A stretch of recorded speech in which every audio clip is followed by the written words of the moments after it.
Uzamenya gute ko uwo muvugana hano kuri Fiverr ari umukiriya nyawe ushaka kuguha akazi cyangwa ari scam ushaka kukwiba? Buri munsi hari abantu benshi bahomba konti zabo hano kuri Fiverr, umwanya wabo ndetse n'amafaranga yabo kubera kwizera ubutumwa bohererezwa inbox a message bizeye ko ari abakiriya bagiye kubaha akazi. Ni party ya gatatu kuri Fiverr. Niba utararebye party zabanje, muri description nashyizemo link uzirebe, uraza gukomeza n'iyi video. Iyi video tugiye kureba ibimenyetso by'ingenzi bizagufasha gutandukanya umukiriya nyawe n'umuscam ushaka kugutwara imyirondoro yawe, umwanya, amafaranga. Niba ukorera kuri Fiverr cyangwa uteganya gutangira gukorera kuri Fiverr, iyi video ni iyawe. Ikaze ku ikoranabuhanga na Rahabu, nizere ko wakoze subscribe. Reka dutangire ku mayeri akunze gukoreshwa. Hari umuntu ushobora kukwandikira inbox muri message zawe zo kuri Fiverr akakubwira ko ari Fiverr support team, akubwira ko account yawe ifite ikibazo cyangwa igiye gufungwa.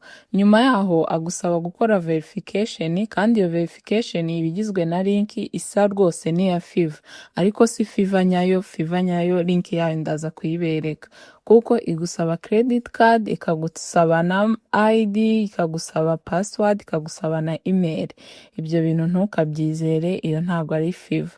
Uburyo bwa kabiri, hari uburyo bakoresha bwa QR code, akakoherereza QR code ngo ugomba guscaninga, ikakubwira nyine ngo uyiscaninge, numara kuyiscaninga nibwo uri bubone order. Icyitonderwa, ntago Fiverr ishobora kugusaba guscaninga QR code mu butumwa bwayo inbox, ntabwo ibyo bintu Fiverr ijya ibikora. Andi mayeri ya gatatu bakoresha nayo kugusaba email, ati email yawe nkoherereze order. Fiverr ifite uburyo bwayo bwo koherereza order, ntabwo ikeneye kugusaba email yawe inbox. Email wakoresheje wiyandikisha niyo Fiverr ikohererezaho order iyo wabonye nyine umukiriya. Order ni ukuvuga wabonye umukiriya ukeneye ko umukorera akazi ndetse n'ibindi bakwishyuye bagize gute, Fiverr ibikoherereza kuri ya email wakoresheje wiyandikisha. Kama rero we yakwandikiye inbox arayigusaba kuko ntago iyo email ayizi. Ntagire rero umuntu n'umwe uhereza email yawe inbox. Ubundi buryo bwa kane ni ukukoherereza link nyine z'ubutekamo. Murabona nk'iyi link,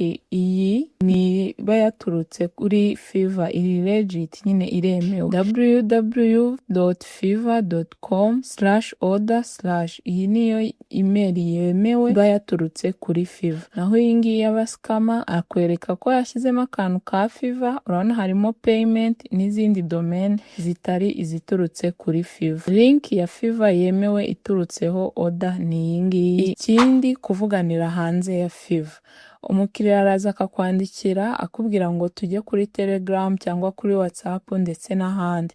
Aho ngaho uhita ubona ko harimo ikibazo, kubera ko arashaka ko musohoka kuri Fiverr kugira ngo platform itabasha kukurinda, kuko Fiverr support ihita ibibona akikohereza nk'amalink ari scammed cyangwa se n'izindi screenshot. Bafite uburyo bwabo bahita babibona, akakubwira ko uwo muntu ari umuscam, ko ugomba kwitonda. Rero iyo akubwiye ngo musohoke mujye hanze kuvuganira kuri WhatsApp cyangwa ahandi, jya witonda, uwo muntu ni umuscam. Uburyo ugomba kumenya ko order iri legit, mbese nyine ko iturutse ku mukiriya wemewe wo kuri Fiverr, ubona ubutumwa buturutse muri notification hano kuri Fiverr ukubwira ngo you have a new order, ndetse banabikohereza kuri ya email yawe. Ntago bari bugusaba email again kandi wamaze kwiyandikisha. Ikindi, kuri order yawe hatangira kugaragaraho nyine countdown. Nimba mwarabibonye kuri gig uko twazujuje, wagiye uvuga ngo aka kazi ngewe nshobora kukarangiza mu minsi 2.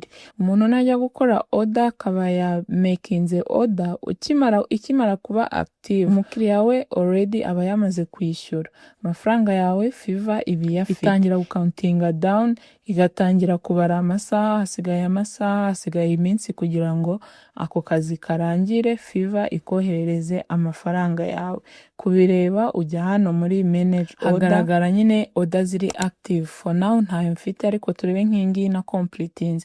Nk'iyi murayibona ko yabaye completed, iyi yararangiye. Urabona ko nyikuye muri order ahangaha kuri Fiverr. Ikindi rero ugomba kwitondera, ikindi ugomba kumenya ni ukumenya gutandukanya email za Fiverr n'email z'abascam. Email ya Fiverr iri legit cyangwa se y'ukuri ituruka kuri fiverr.com gusa, ntabwo ikubaza password cyangwa ngo wishyure. Naho iz'abatekamutwe bifite nka domain nka @fiverrpayment.net na payment uhita uvuga ngo uyu muntu yishyuye, reka ntangire akazi. Amategeko rero ugomba kubahiriza hano kuri Fiverr nimba watangiye gukoreraho cyangwa ukeneye gukoreraho kugira ngo wirinde abasikama, ubashe no kumenya n'umukiriya nyawe. Guma kuri Fiverr, ntugasohoke kuri Fiverr ngo ujye kuri WhatsApp ujye kuvuganira n'umukiriya ahandi hantu. Niyo platform uri gushakaho abakiriya ngo bakorere akazi, nta mpamvu yo kukubwira ngo ujye kuri WhatsApp cyangwa mujye ahandi utamuzi. Ikindi, rinda imyirondoro, ntugatange email yawe. Fiverr email yawe irayizi, irayifite. Iyo hari ikintu ikeneye kukwandikira, ikwandikira kuri email yawe. Ntugatange nimero ya telefone cyangwa imyirondoro ya banki mu butumwa bwa inbox muri message. Ikindi cya gatatu, link.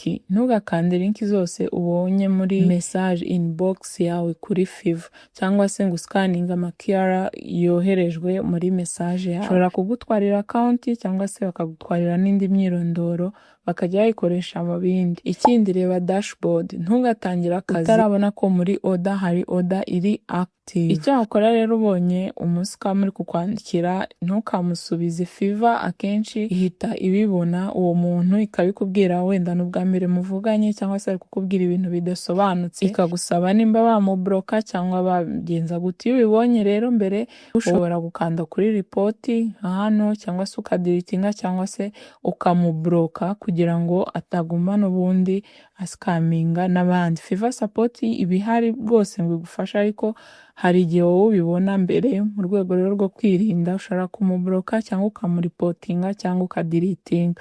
Mwakoze cyane kureba iyi video.